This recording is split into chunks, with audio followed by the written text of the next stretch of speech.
speakers. Yes, Mohammed is here. Um, and Before we start, I would like to thank BIBA and the Egyptian British Chamber of Commerce for making this happening.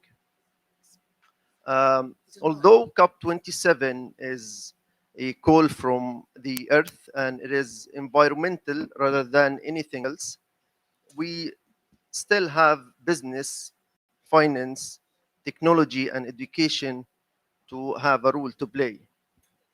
And that's why we brought our distinguished speakers from different backgrounds to discuss smart cities and how this could affect the environmental solutions. Today, we have with us Dr. Mahmoud Shafi. Dr. Mahmoud is an associate professor and civil engineering director at the Knowledge Hub at Coventry University in Egypt, with more than 20 years of experience in civil engineering. We have with us Mr. Hazem. Hazem is a citizen local government global leader and global smart mobility co-leader at BWC. We have Victoria Edwards. Victoria is one of those unique business leaders combining artistic sensibility with business acumen. Victoria is a former concert pianist and she's entrepreneur by nature. Yeah, and she's a co-founder and the CEO of Fido. Fido is a pioneering tech company founded in 2019 and 18 to provide leak detection methods and solutions. We have with us Mohamed Saad. Mohamed is the head of export finance at the British Embassy in Egypt with experience in financial and political regulatory aspects. And finally, you have me, Mohamed Raslan. I'm a partner at Levari Law firm. And as everything starts by education, I would like to start with Dr. Shafi first. So, Dr. Shafi, um, is it working? Okay. I think there's a spare mic here. Okay. Dr. Shafi, what's the definition of sustainability and what should be considered as sustainable materials when it comes to smart cities? Thank you, Muhammad, actually, for your kind introduction. Just one thing, Muhammad, not Mahmoud, but that's fine. Uh, So Sorry, it's my that's fault. okay. Good morning, everyone. Just would like to actually show my appreciation and gratitude actually to be here with you in the panel today to complete actually the sustainable development triangle, with it includes actually the environmental, social pillar, as well as the industrial pillar or the economy pillar actually. So in general, I'm actually representing the Coventry University branch in Egypt, where it's part of the Knowledge Hub University, that it's one of the IBC models that's been initiated in under the law of 162 for the year 2018, which was actually a great and a wise decision actually by His Excellency President Sisi to introduce such model actually to the Egyptian just sorry to introduce such concept actually in the market.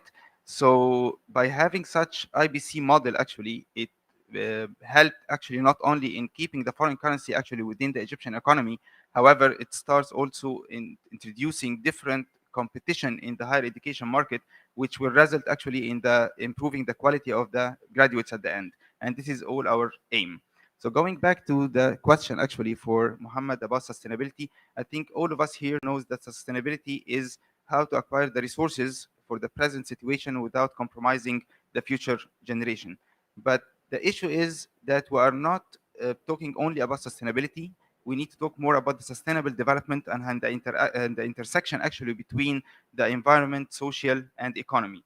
And this is actually one of the things actually that I'm really happy about, that everyone in this panel actually they're going to be representing different pillars, and we can reach actually the sustainable development at one of the end of this panel, hopefully. So borrowing actually a quote from Her Excellency Dr. Rania Mashat, talking about from pledges to implementation. So I think it's time actually to start having a new generation with a strong background about sustainability and sustainable development and how all these are integrated together for a kind of a product actually that will be able to work in Wafi program or whatever programs globally in all over the world. So talking about sustainable materials, actually, we cannot consider any material as sustainable on its own. So you need to assess and evaluate the materials based on the country that you are in. For example, if you have a timber in countries with forests and so on, it can be sustainable material for their side. But if you want to use it in Egypt, it's not going to be as sustainable as using, for example, a cement actually over here. However, cement is considered one of the most polluted material on earth for the manufacturing process and the amount of embodied carbon that's being used during even manufacturing, transportation, construction. So nowadays there are a lot of scientific researches that's been working to find how to replace actually the cement in the concrete mix with some of the industrial waste that is already being there and is being disposed at the end of the any manufacturing process, and how to use it to strengthen the concrete or to minimize the amount of cement that's being used to try to reduce the amount of embodied carbon. So one of the most common material is the blast furnace slag out of the steel industry. So all this has been disposed. So if you can just use it and replace, and a lot of researchers actually showed that 70% of the cement can be replaced actually by this slag and keeping and maintaining actually the same strength of concrete. So talking about sustainable material, it has to be assessed separately, and then you can more about the whole structure or the whole project that you are talking about. Hopefully later in this panel, I'm going to talk more about the way of education, how to educate the new generation or the new decision makers to be ready for all the sustainable projects. Thank you, Mohammed. Thanks, Mohammed. Mr. Hazem, when we say sustainable materials, everything comes to our mind is smart city. So, what is a smart city, and what are the examples of smart cities that have been successfully implemented globally?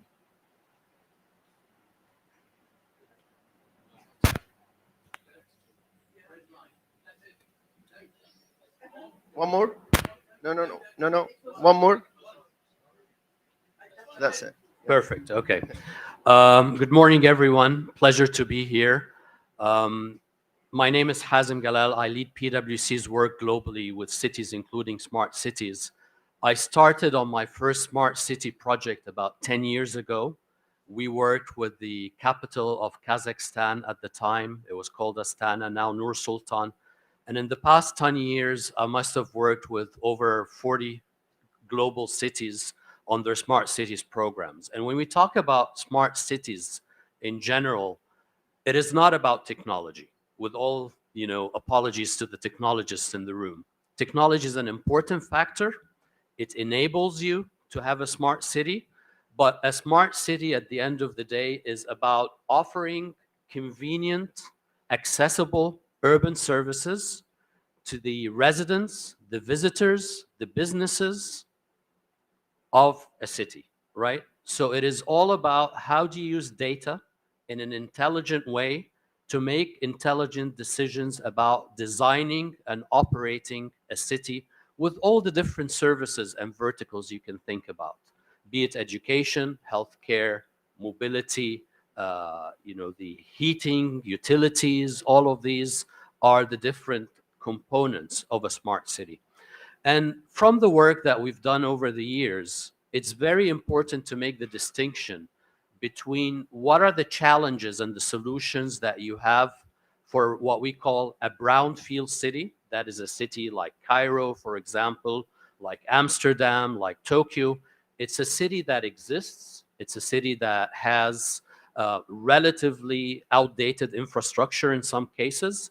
And what you need to be doing as a city mayor or a CTO, a chief technology officer in a city, is to start thinking, how do I start imposing intelligence and technology, IoT, and smart solutions so that I can kind of like fix the boat as I'm sailing it?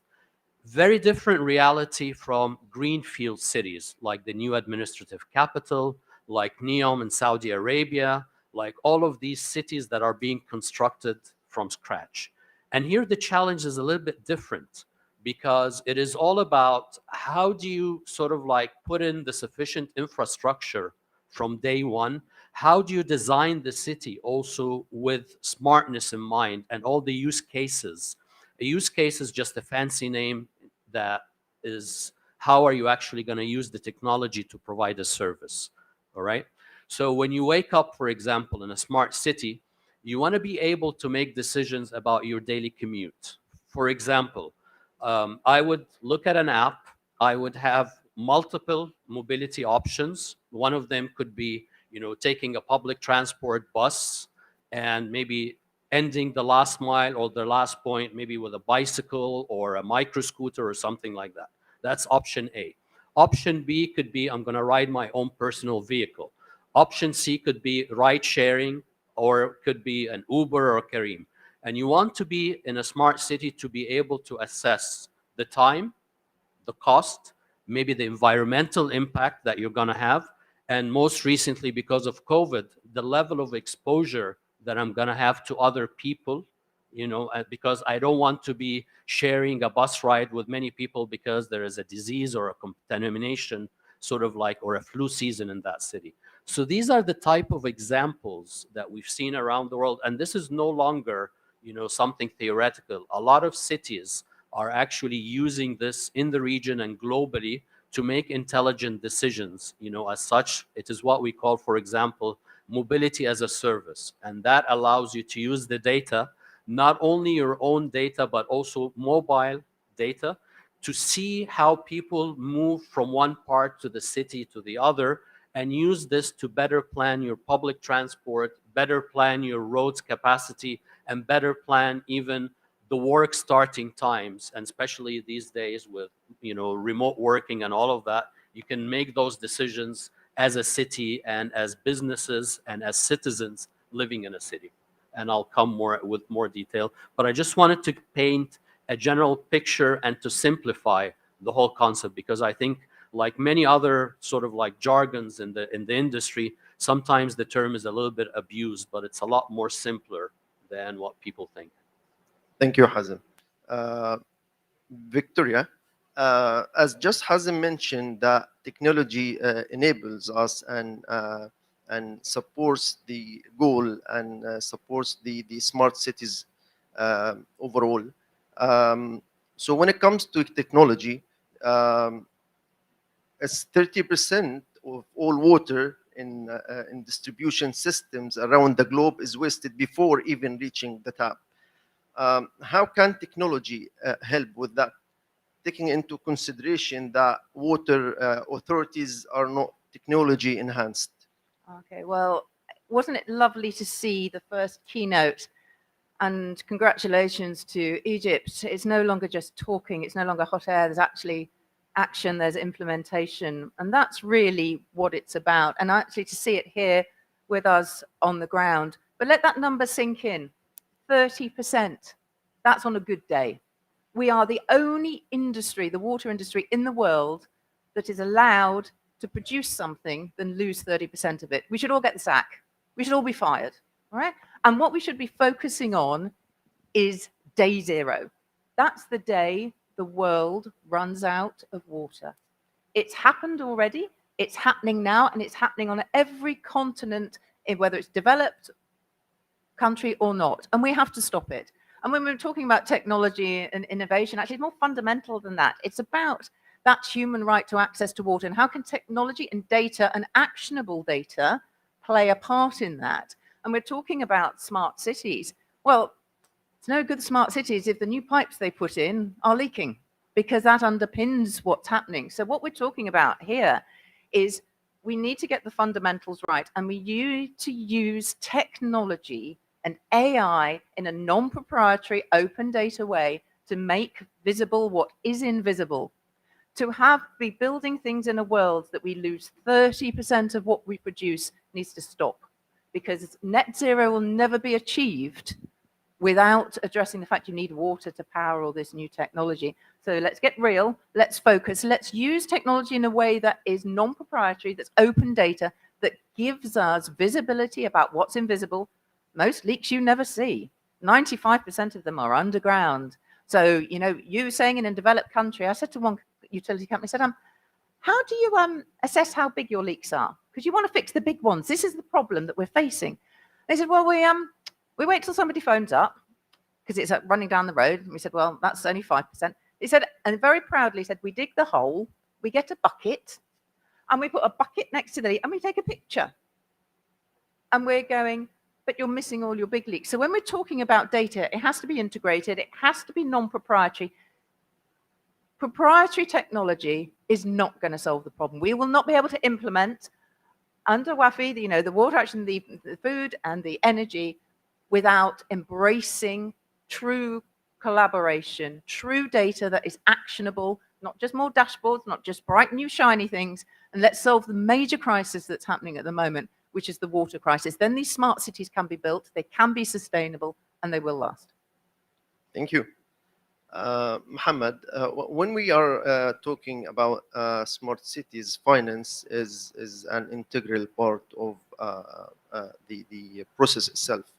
How can UK export finance support clean growth and sustainable projects? Thank you, Mohammed. Good morning, everyone. So here with you. So UCAF is the export credit agency for the UK government, and we believe that we have a key role to play in supporting and direct financial flows toward clean growth and green. So ahead of COP26, we have published our own climate strategy, and it's built on 5 main pillars. The most important pillar I see is that we are trying to understand and mitigate the climate-related financial risks. Because as we heard, Minister Rania said that the demand for finance is there, the supply and the appetite of financial institutions is there, but there is a gap. And I think this gap is on finding the bankable projects. So the project sponsors need some technical assistance to be able to make their project bankable and viable for financing. And from our side, it's a learning curve. We're trying to understand more about the risks and mitigating them. What we have done so far, we have issued our climate change strategy. We have providing more than 5 billion sterling pound support for clean growth and green projects. We have created a 2 billion sterling pound direct lending facility for clean growth and sustainable projects. And we are still on the way to develop more products, upgrade the existing products to be suitable for clean growth and sustainable projects. We have supported many projects across the world, wind farm, drinking water in Ghana, and more projects across the world. But the one example that I want to mention here is that we have supported building the smart headquarter of the leading environmental management firm in UAE, BIA. It's one of the most sophisticated smart offices in UAE, and we're very proud of this project. We supported it by 31 million sterling pound. We're very keen to replicate such transactions in the future with a scale up of bigger projects, smart cities. Yeah, and the appetite is there. The technical assistance on the bankability of the project is a thing that we need to work with international players on, availing more programs and initiatives to provide this technical assistance is a major thing to overcome the challenge and the gap between the finance and the project sponsors. Thanks, Mohammed. Thank you. Thank you. Hazem, when we say smart cities, it looks like a complicated and sophisticated components. What are the main components needed for a smart city? If you think about the ecosystem of a smart city, you have 5 main blocks, right? Think about it as the sensing part that's where you collect all of your data, right? And then the connectivity part, that's where you take the data that you've collected through IoT, cameras, what have you, and start transmitting this through connectivity. It could be 5G, it could be, you know, any fiber optics, whatever. And then you have the analytical part where you actually take all of this data and through AI, machine learning and all of that, you start analyzing the data and making those decisions. That's kind of like, you know, sort of like the building foundation or the platform. On top of this, you have all of these use cases. How are you going to start in each one of the sectors, be it education, smart living, smart economy, to do all of these, sort of analyze all of these data and not necessarily work with them in silos, but also integrate them, you know, in the next layer. Now, what people sometimes forget about are the enablers, right, in that ecosystem. And those enablers are the standards, you know, whether it's going to be open source or what is the standard, the technological standard that you're going to use. There is also the regulatory part. We've all heard about GDPR, which is a privacy standard, what to do with people data that you're collecting, how do you aggregate it so that, you know, we don't know that Mr. X or Mrs. Y are doing this, but, you know, a collective group has a tendency to move from one part of the city. But all of this is very important, but really the most important part is the partnerships. Those partnerships with the private sector, with academic institutions, with financing institutions are essential. No government, big or small, anywhere around the world can shoulder the investment of a smart city on its own, especially city level governments. They just can't. By definition, and in many parts around the world, you know, the whole election cycles of mayors every 4 or 5 years, by definition, these smart city projects are long-term projects. And there isn't appetite sometimes to make those initial investments upfront. Because when you think about an investment in a smart city, you have to take into consideration what we call the total cost of ownership. So not only look at the upfront investment that you have in the infrastructure, but what would be the benefits that you will actually be able to accrue from the operation. Going back to the water example, right? If you were to install in the water distribution system the sensors and the IoT that would eliminate the need for the bucket, basically, and you're able to actually sense through the IoT that the pressure in a certain type of the pipe is less, and that, you know, suggests a leak. That would help you save, that will help you do preventative maintenance, and the overall cost of operations in the lifetime of the asset will be substantially less. But unfortunately, a lot of these decisions are only made based on that upfront investment that you make. Tokyo, best practice around the world, is 2% leakage, right? World class is 4%. I think in Egypt here, and I'm not only talking about the buildings, we're over 40%. Now think about the benefits that we can get where we are a country that is, you know, maybe ready to go into political conflict because of water.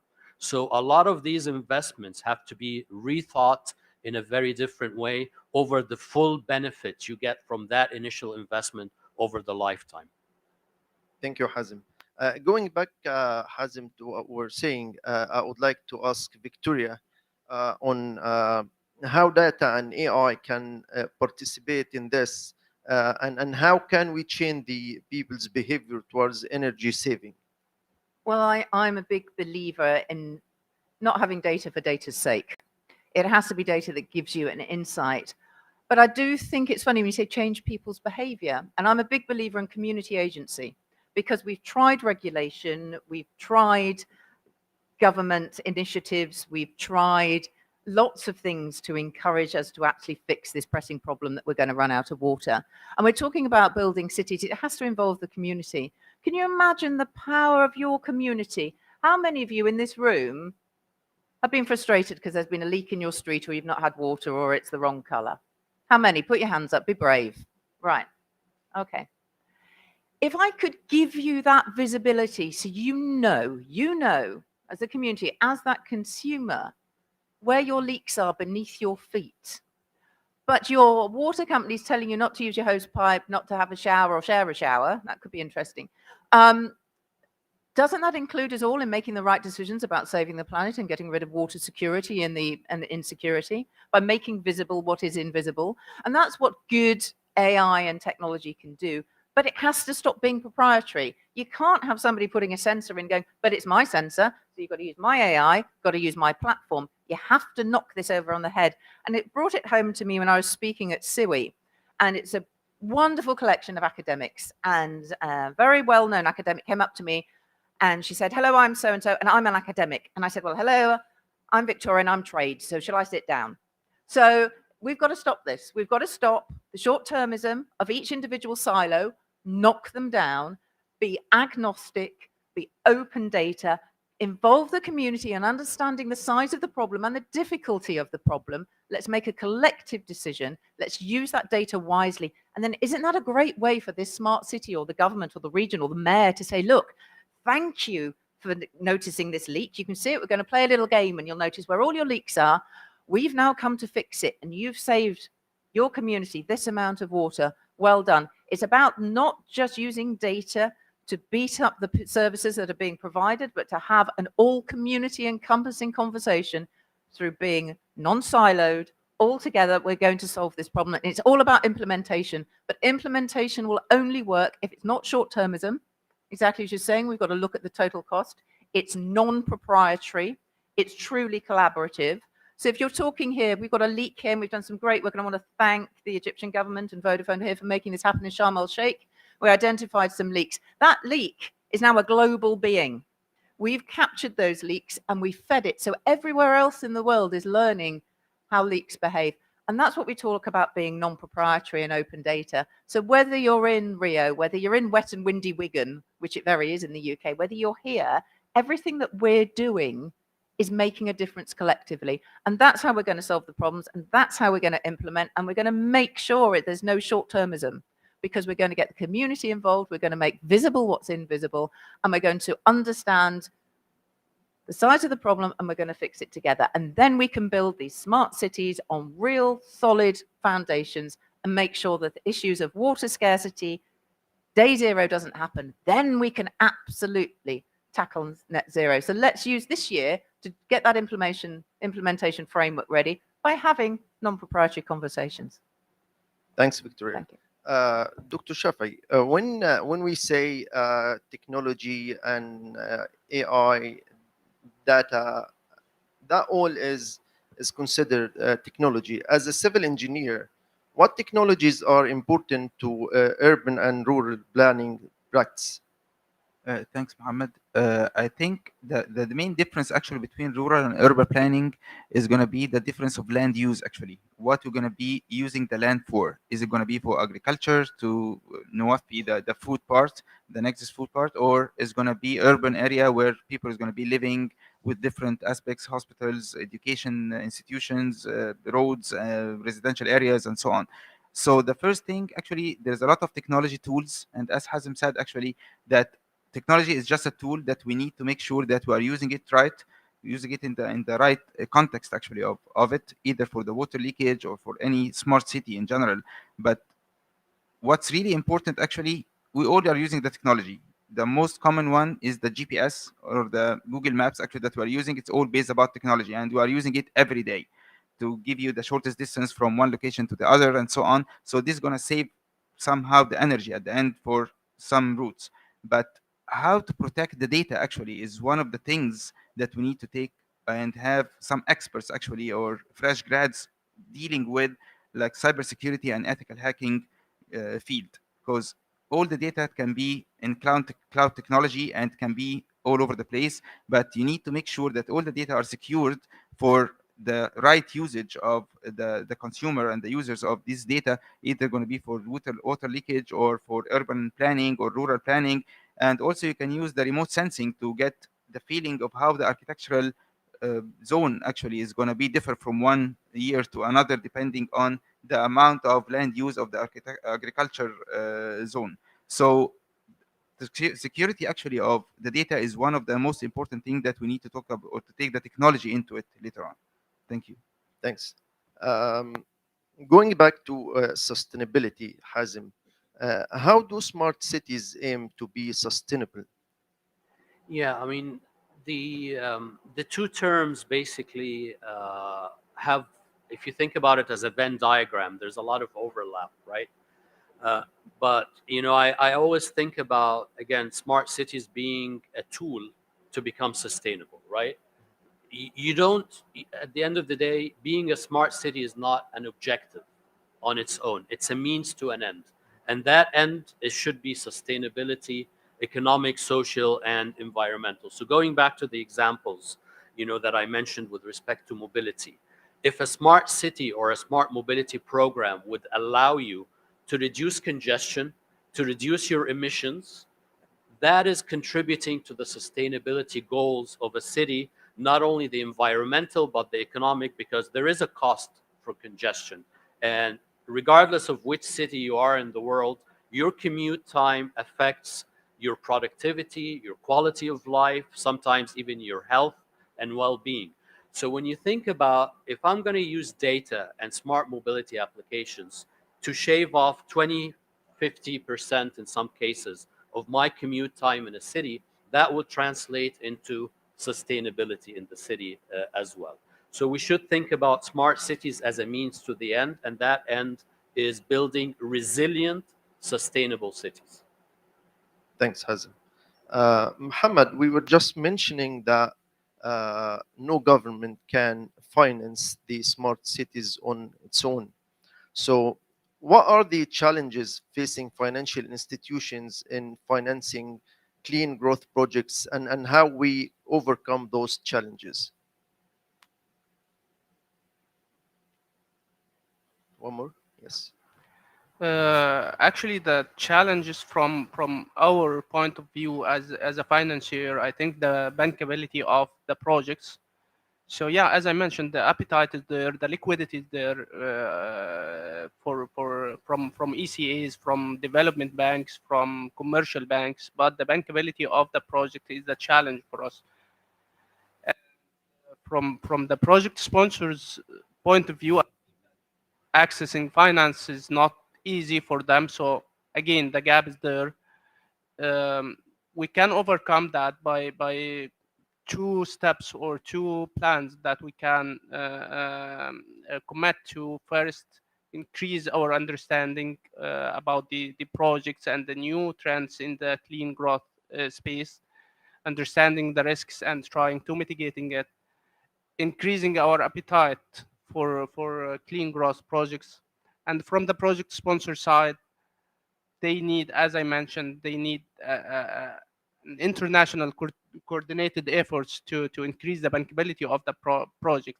And that can be done by many initiatives, many programs, and we start to see those initiatives applied.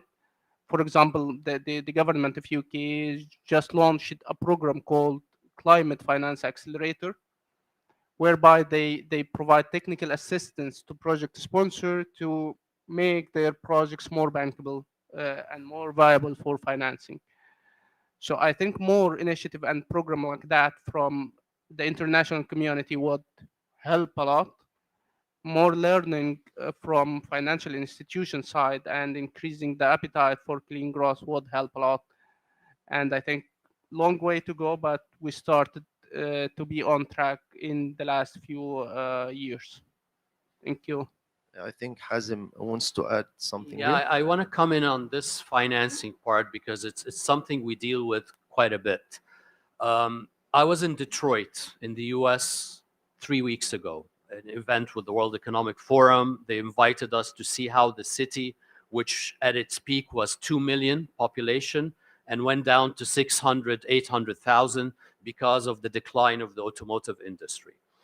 And the sense that I got that even in the States, right, and I'll get to other more relevant examples in the UK, even in the States, with all the federal money that is coming right now to invest in the infrastructure, a lot of cities and states at the local government level are lacking the capability to formulate these bankable projects. So I always joke and say PPPs should stand for properly planned projects, right? Not private, public-private partnerships. So it's a universal problem, right? The cities don't typically have the capability, maybe with the exception of the big ones, London's and all of those of the world, to have teams that are able to take a need, articulate it in a way that will be attractive enough for financial institutions. And, sort of like with the multilateral development banks that typically work at the national level, hence my question to the minister earlier, how are you taking this national vision to a local level? They are starting to realize this gap, and they are starting to provide capacity development programs to cities so that they are able to formulate these smart cities, resilience, developmental projects in infrastructure especially, so that they're able to close that gap. In the UK now, I think former mayor, because I think Bristol decided they don't need a mayor anymore, Rees, basically, he's a good friend of mine. We both sit on the same city's council. And he was eagerly trying at Glasgow, basically, to bring that thinking of how do we create this capability at the city council level, not only in the UK, but globally, so that they are able actually to bridge the gap. Because on the one side, you have the sovereign wealth funds, multilateral development banks, and even private equity are saying, we have money, we want to invest in bankable projects. You have, on the other hand, the cities that have dire needs, and nobody's helping to bridge that gap. And I think there is a realization finally is that if we don't bridge that gap, the money will stay here and desperation will stay on that other side. Yeah, can Thanks, I Hazem. just Yes, comment please. on that? So absolutely correct. But I think we need transformational change. And transformational change, when you say to a national infrastructure, whether it's water, it's electricity or gas, it's a risky business for the people that are having to implement it. And you're asking somebody to do something they've not been hired to do that job, to implement transformational change. You need change control experts. You need people that can make that happen. You're saying to somebody, your job is to make sure when the tap turns on, that end customer gets water. But I'm going to tell you, you've not been doing it very well. We know we've not been doing it very well. I want you to have faith because you're going to implement this now, but it's still your responsibility. You're going to do a huge change program without the skill or the expertise to do it. So finance is one part, having properly planned projects, but let's be honest about putting the right people on the right seat, on the right bus to drive that change through, because that's where, when we're talking about implementation, we're going to fall down. It's not just how we're going to finance it. It's actually, do we understand and believe and have the framework to allow people to try and implement and have the right to fail? Because unless we remove that barrier and fear of failure, we'll carry on innovating, we'll never adopt, we'll carry on having money stuck up the chain, and we still won't be hitting our days, getting rid of day zero and trying to hit net zero. So we need to have a whole encompassing discussion about what is a properly planned project. It means the enablers, the implementers that are on the ground. And if we don't start talking about that now, saying your job is safe, because you put AI in front of everybody and nobody wants to talk to you because they think they're going to lose their jobs. Absolutely not. Can I just make this plea to everybody in this room? AI is like your sat nav. Its only job is to give you the right information. It doesn't drive the car for you. And that's what we need. We need to create a framework of openness, of implementation, but getting the experts in to make sure that change happens, because without it, we'll still be sitting here going, how are we going to place the money? Thank you, Victoria. Before leaving the financial challenges, Mohammed, what kind of creative approaches can we have to funding and financing new sources of revenue, business models for recovery and value capture? I think the collaboration among everyone from multilateral development banks with ECAs, with commercial banks, with the government and private sector, that will lead to a blended solution to be able to finance the clean growth and sustainable projects. So yeah, addressing the climate change issues will require this type of collaboration among everyone to be able to come out with a creative solution, as you mentioned, with a blended solution for governments and private sector. As simple as that.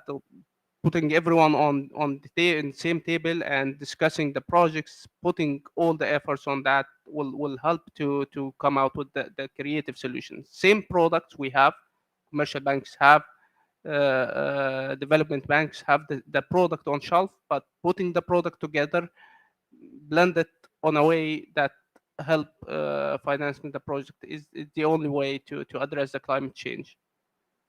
Thank Thanks, you. Mohammed. As always, going back to education, Dr. Shafi, education plays an essential role when it comes to sustainability and smart cities. How can we prepare civil engineering students to be ready for this and they just plug and play once they graduate? So going back to Victoria, actually, what she was saying Yep. about how to do the planning right and find the right experts actually to drive actually the bus for sustainable development. So we need to find fresh grads with a system, educational system that's been already designed for taking in the sustainability with its three main pillars actually into consideration from the beginning actually. So we started actually by embracing the sustainability design in our curriculum from day one. So starting from foundation, we start introducing what's the concept of sustainability, what do we mean by sustainability, and so on, all the way until we have a full model and a full graduate actually that is equipped with all needed skills and tools to be able to plug and play in the market. So what we did actually that we went to the market, we went to all the companies that are working here in Egypt and in UK, not all of them, but as many as possible, and try to make an advisory board to check what do you need in your graduate or your employee from the beginning, either software skills, hardware skills, and for sure the softwares that's being used actually in the market in all aspects, not just engineering, in business, computer science, engineering, design and media, just name it. So we need to make sure that all our graduates are ready and equipped with everything. So starting from year one, actually, they know how to do project management, they know how to use all the tools that's needed to be used. The second year, actually, for example, in civil engineer students, they all moved all the way to the building information modeling and how to use the dynamo and assess alternative materials and different materials to make sure how to reduce the embodied carbon for the students. So it's always between the educational institution and the industry. So we need to hear back and forth from them and take their input and put our side and to make sure that we are satisfying all their needs. Thank you.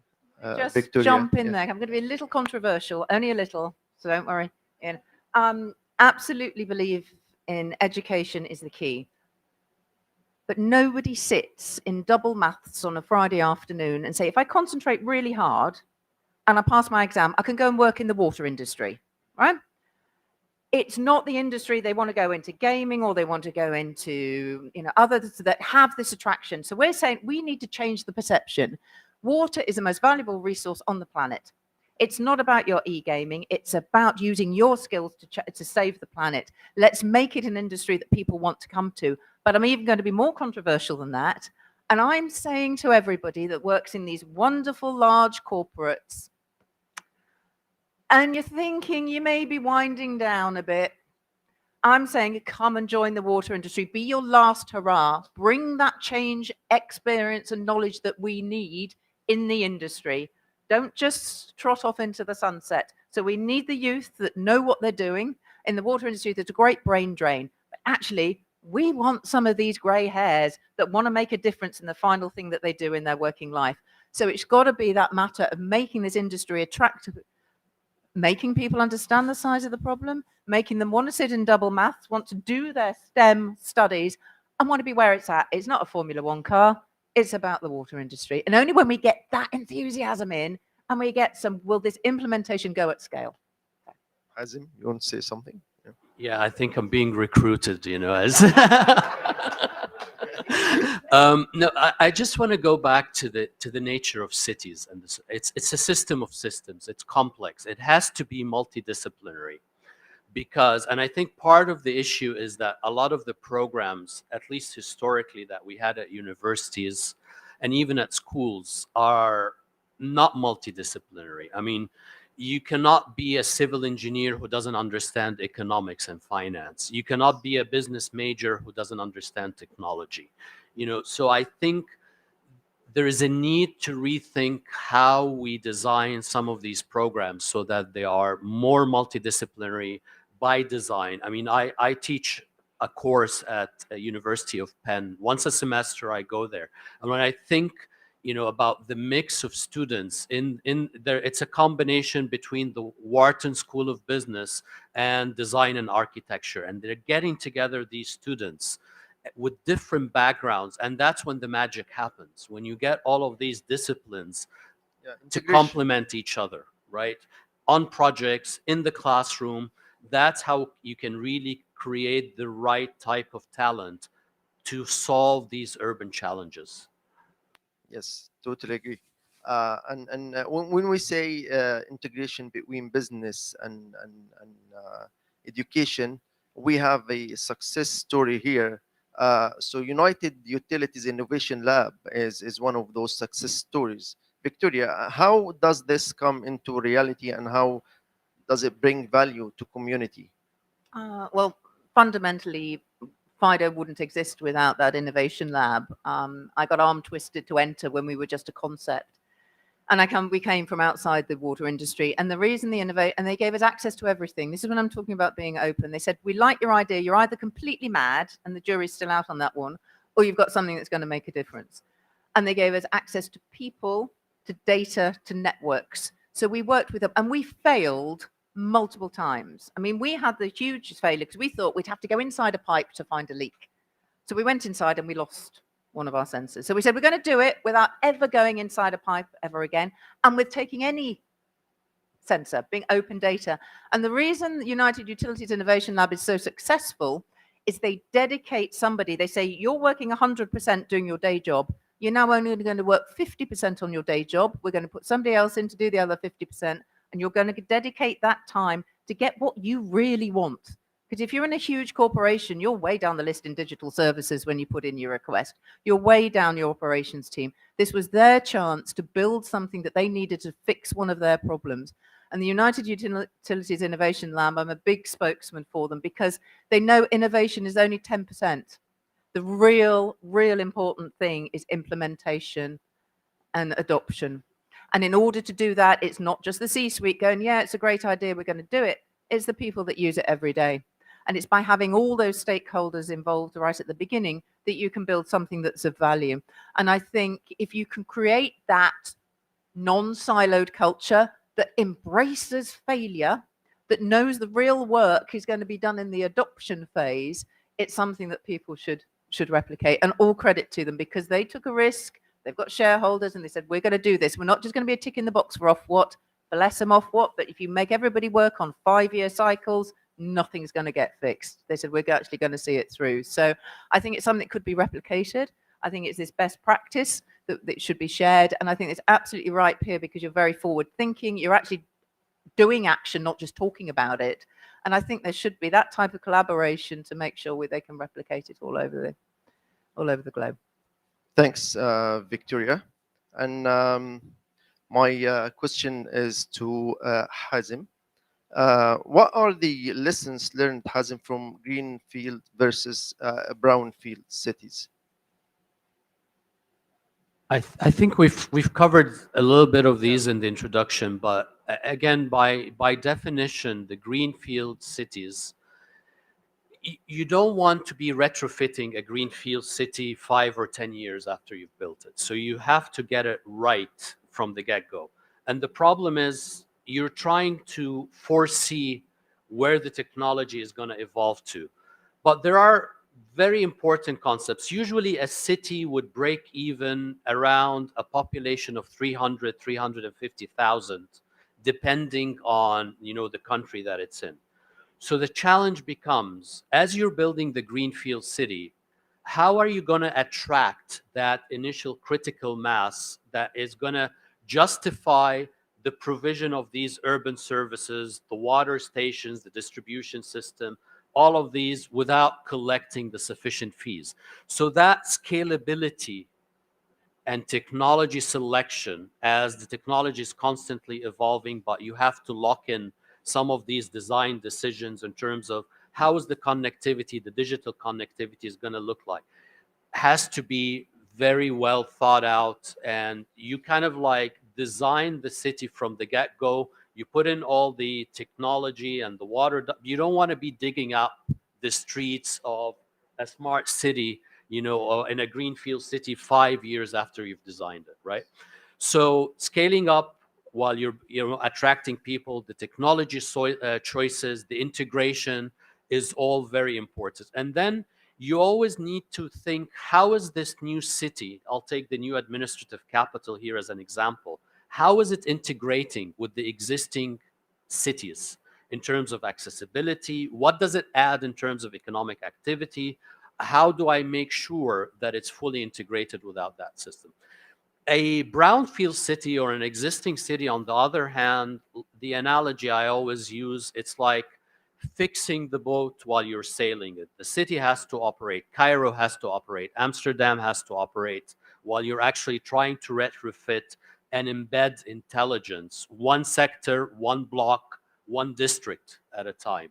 So these are very different challenges. And of course, one of the things I really liked about Amsterdam is they have managed to become very technologically enabled, and I've worked with their former mayor and CTO on many of their projects, while keeping the architectural theme and look and feel of the city and not disrupting it with, you know, 5G towers and all of these ugly things that would take from the beauty of a city and its architecture.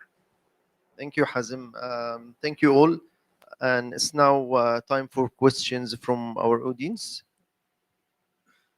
Anyone has a question? No? Yes. Thank you very much for a great session. And my questions to Victoria, actually. I've got the first time I've heard about day zero for water. That's adding to my climate anxiety. Can you explain what that actually is, and when we might be likely to see that? Yeah, it should actually. We need to get the politicians to just change one word in their two-word slogan. So day zero has already happened. It happened in 2018 in Cape Town. It's happened in Birmingham, Mississippi this year. It's even happening in the UK.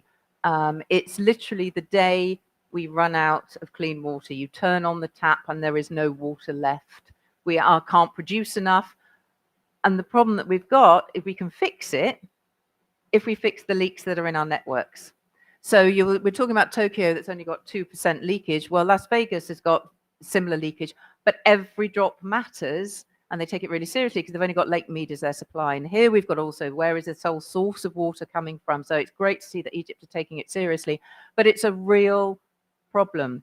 And I'm going to get cut down in flames here. I was very disappointed when the UN on World Water Day said the answer to solving our water scarcity and insecurity problems that affect everybody on the planet is abstraction and desalination.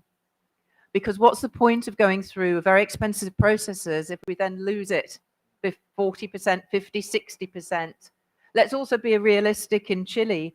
It's quite interesting or frightening to note that there is a shortage of water supply for domestic use because we want to drive our electric cars. Here we go. Let's upset Elon Musk. Let's go for this. 65% of the clean water they produce is used to mine lithium.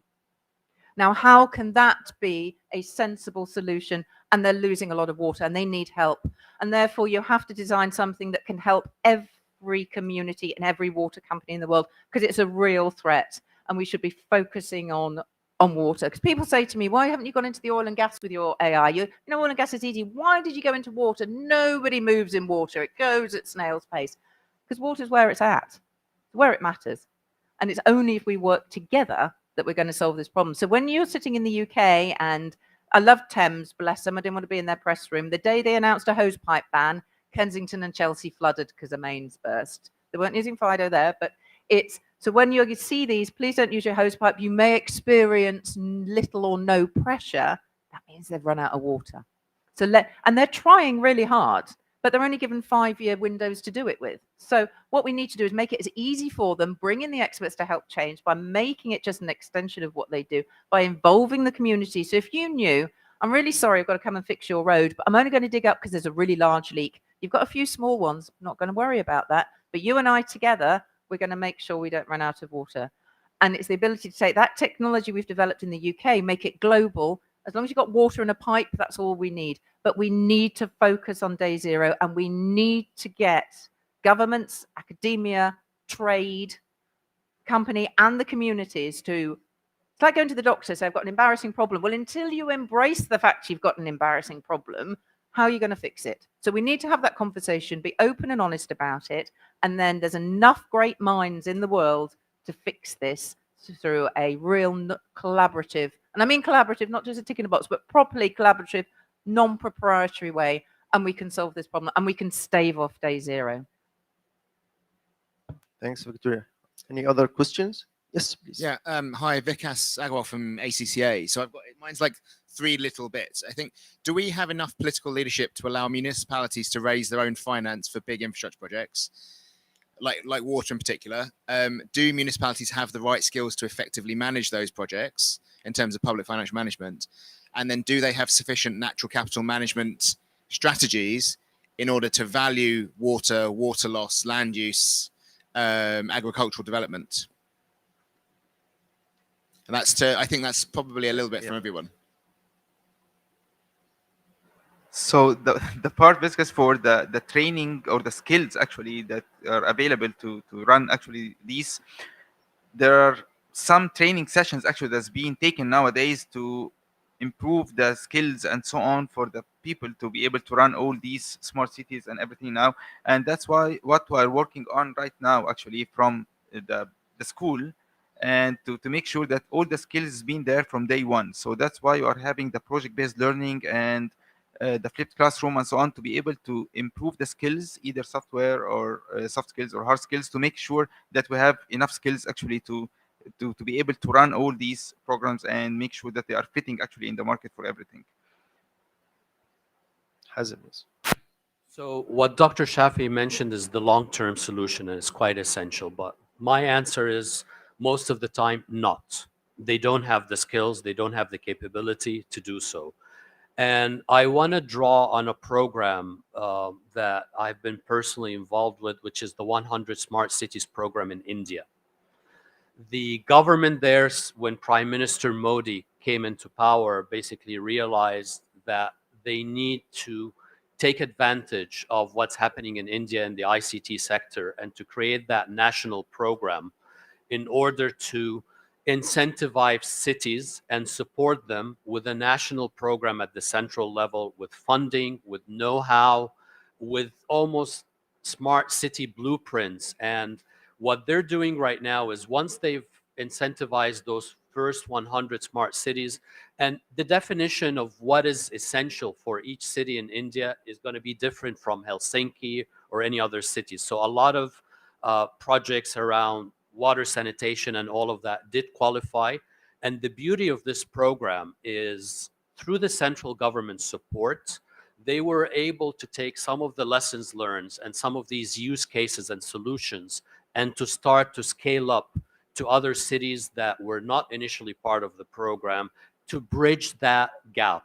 Now, it's not only in India. We took that same concept, and I was involved in a project in Portugal last year to create a national smart cities program for Portugal that became basically an example for the European Commission. And honestly, my dream is to do something like this in Egypt one day. So let's hope it happens. Just a very funny anecdote on that about it's not applicable. It has to, you can have a blueprint, but you need to adapt. So I chair the digital twin between the UK and Indian government. And we're saying, yes, plastic pipes is the answer to everything because they don't leak. Well, they do. They leak at the fitting. And they said, yeah, no, I don't believe in that. I said, no, I don't believe in that too. He said, because do you know elephants can sniff water? I said, yeah, because they use sniffer dogs in the UK. They still use sniffer dogs, and people with listening sticks. I said, oh, that's interesting. He said, yeah, so we can't use plastic. He said, because they sniff the water and because they're so strong, they break through the plastic pipe. Now, that's a funny anecdote, but it's actually about local knowledge and community engagement to make sure that these blueprints that are great are then adapted to make sure it happens. But we need to bring in skill, absolutely, to be able to do it.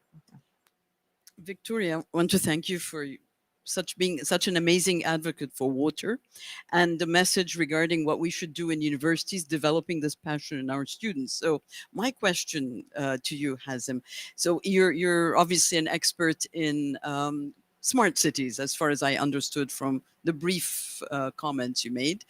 What advice would you give us to a university which is young, and my colleague Dr. Mohamed, he's in our engineering. What should we do in order to contribute? Because you said, I noted that you said it's long term, but 4 years is not really terribly long term, because we get our graduates either 3 or 4 years given our model of education. So I think you have a very important role to play. And I go back to the framework that I was talking about the components. Academia is a very important program contributor. I went to school at UC Berkeley, and there basically the university has been so active in teaming up, with Silicon Valley, with the technology companies, and really engaging the students in, you talk about allowing failure and entrepreneurship. That is what basically these proofs of concepts are going to be all about. It is about the students working with private sector companies and technology. We have some of them represented here, and making sure that we get that, triple pentahelix together: academia, the private sector, the government, and the community, and enthusiastic citizens and NGOs. Those 5 components are essential to any successful, not only smart city, but any innovation ecosystem. And you guys need to very honestly get out of your campuses, be more sort of like proactive, reach out to the technology companies, and offer them your students. I've learned a lot from my 12-year-old son designing a sustainable city for his, school project than I've done with many other peer experts, because they think out of the box. Yes, please. Brief question to Mohamed. Would fiscal incentives help make the projects more bankable? And if so, are you seeing any low-hanging fruit there in your engagements with governments? Yeah. So actually, it would help the project sponsor on modeling the project as a whole, and in turn, it will help in making it more bankable, if that's what you mean. So yes, it is very helpful for us and for the project sponsor from the other side in modeling the project. Yes. I think we don't have time for more questions. And thank you all for listening. Yeah. So, okay. So our speakers, anyway, they are around if you have more questions or if you would like to discuss anything. And thank you all for participating in this. Thanks. Okay. So, as part of the organizer, I just want to thank you, Mohamed, for and I'm sure you're all going to agree with me, having sat through a number of these things. This is probably one of the most interesting debates and genuine debates, and you're actually raising the level of discussion that we're having. Thank you for that. If I may, a very small plug in this. I think we're not going to ask you, Victoria, if you're passionate about water, because I think we may know the answer. But I think there's a demonstration of what Fido does in this one of the stands next door. Are they on? Is there something on the Vodafone stand that demonstrates? Or something? Oh, there's not. Okay, yeah, because I didn't want to ask, but I mean, actually, you're in real life now, helping people save leaks. So implementation, it is actually happening. It's not just conceptual. So we've had academic, we've had conceptual, we've got consultancy, and we also have real life implementation. So Mohamed, thank you again. Thanks, for Ian. great Thank you. moderation. Thank you. Thank you. Sorry?